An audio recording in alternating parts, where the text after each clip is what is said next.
How much time do you spend every day working on your dream? In the last 90 days, how many books have you read? In the last year, what new skill or knowledge have you acquired? What kind of investment have you made in you? You don't want it badder than you want to party. You don't want it as much as you want to be cool. Most of you don't want success as much as you want to sleep. Some of you love sleep more than you love success. And I'm here to tell you today, if you're going to be successful, you've got to be willing to give up sleep. Every day.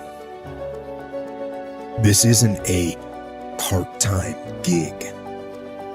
This isn't punch the clock and go home for the day. You don't get weekends off. No. Here, there's no such thing as a weekend.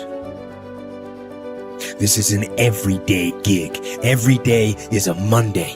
You're either committed or you aren't. You're either willing to do everything it takes, whatever that might be, or you aren't. You either are willing to go through hell and high water and fire and brimstone to get to your goals, or you aren't. This is the time for you to go into warrior mode. The dreams that you have are not going to fall into your lap. We all want that. We all want the easy route. We all want it to happen fast. But the truth is that you've got to be willing to fight for what you want. And sometimes the person that you have to check is yourself. It doesn't matter what you don't have now because you can go get it. But it starts today. It starts with a commitment. It starts with a principle. It starts with a discipline. It starts with effort. It starts with energy. It starts with an idea that you're going to make today count. Develop yourself, weaponize yourself, teach yourself to be so good at something that is necessary to serve in the area of your dream that now you're never even thinking about your comfort zone. Whatever you resist persists, but if you ask the right question, not why is this happening, but what is this here to teach me? What is this here to teach me? It puts you in the place and space to get the lesson you need. The things that you went through getting there give you the tenacity to stay there. The fight is your friend. To work on yourself daily. Work on the way you look at the world around you. Look at solutions rather than focusing on all the problems. Don't listen to its lies about what might happen if you try that new thing, and just try it. You do this and you are constantly getting stronger than that enemy within. And I may make a mistake, but I own it radically, emphatically. I don't play the blame game. If I was wrong, I claim it and I move forward. The starting point of goal setting is for you to realize that you have virtually unlimited potential to be, have, or do anything you really want in life if you simply want it badly enough and are willing to work long enough and hard enough to achieve it. The second part of goal setting is for you to accept complete responsibility for your life and for everything that happens to you with no blaming and no excuses. With these two concepts clearly in mind, that you have unlimited potential and that you are completely responsible, you are now ready to move to the next step, which is to begin designing your ideal future.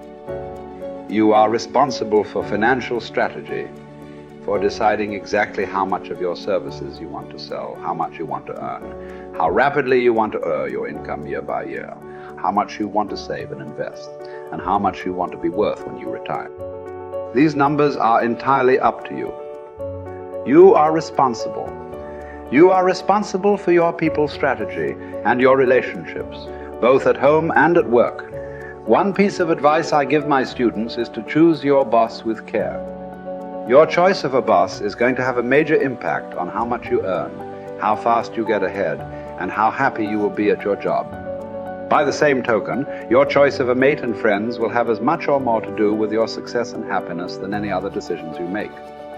If you are not happy with any of your current choices, it is up to you to begin taking steps to improve or change them. Finally, as president, you are in complete charge of personal research and development, personal training and learning. It is up to you to determine the talents, skills, abilities, and core competencies you will need to earn the kind of money you want to earn in the months and years ahead. It is then your responsibility to make the investment and take the time to learn and develop these skills. No one is going to do it for you. The unavoidable truth is that no one really cares as much as you do. From this point forward, see and think about yourself as the master of your own fate. See yourself as completely in charge of your own life. See yourself as the president of your own personal services corporation. See yourself as a powerful person, completely self-determined and self-directed.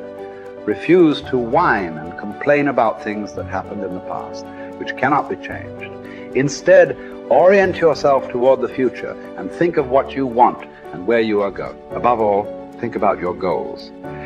The very act of thinking about your goals makes you positive and purposeful again. And if you decide today to go for the apple instead of the Hershey bar, I'm telling you, you have begun the process of turning your life around. And if you keep up that process, not only with your health habits, but with your money habits and with your communication habits, with your sales habits, management habits, and every other habit that you've got, if you'll start that process, eliminate the errors and replace it with disciplines practiced, I'm telling you, you can start this process of life change immediately. After today, you don't ever have to be the same again. Only by choice. You don't have to walk out of here the same as you walked in today. Only by choice. You can start a whole new process. And you say, well, Mr. Owen, is it that simple? Yes, it's that simple. Where else would you start but with an apple? You don't have to start with something staggering, and everybody has it within their power. What was so happy for me to find out at age 25, Mr. Shoaib said, Mr. Owen, you don't have to change countries, but you do have to change philosophy. And if you'll change philosophy, not country, you can turn around your income, you can turn around your bank account, you can turn around your skills, you can become capable, powerful, sophisticated, healthy, influential, all the other equities that you could possibly want out of your life, using the only stuff there is and not trying to change any of this stuff. Appreciate all of this stuff with all of its ups and downs, with all of its mystery of why it works and sometimes it doesn't work. Don't challenge this. You don't have to ask for another planet. You don't have to ask for another country. Just ask for another book. Ask for another seminar. Ask for another idea. And you can start this whole process of personal life change. You want to stand out from everyone else. You want to do something more than other people think is possible. You literally want to stand outside the norm. And if that's the case for you, then understand that, as Albert Einstein said, only one who devotes himself to a cause with his whole strength and soul can be a true master. For this reason, mastery demands all of a person. If you want to get great, if you really want to make a skill set your own, if you want to be able to do something, and at the end of the day, if you want to transform the world, if you want to make grand changes, if you want to do all of that all the empty words that people spout all the time, let me tell you, the only thing that's going to separate you from all the other blowhards who are just talking words and will never do anything is to give yourself over completely, to let that obsession, let that thing that you love completely consume you. And in that, your only chance to really become great lies. You know, if you want to have a fully charged life, you have to start looking forward to things again. You have to get excited about tomorrow again. You have to see your life developing again. You have to set yourself on the path where you're step by step progressing every single day, so you know tomorrow's going to be better than it was today. That you know tomorrow you're going to become more of who you know you can become. That you know tomorrow by your simple choices, by your simple sets of disciplines and habits, that you're going to evolve into your highest self. And that is the path of the charged life. This constant engagement with the best within us, of pushing ourselves, but with that purpose and that progress of hoping to become our highest selves. And when you live in that place and you sense that every single day, that's the magic. That's what life should feel like. That's what I think we all deserve. And maybe we ought to start aiming and challenging ourselves just a little bit more to get there.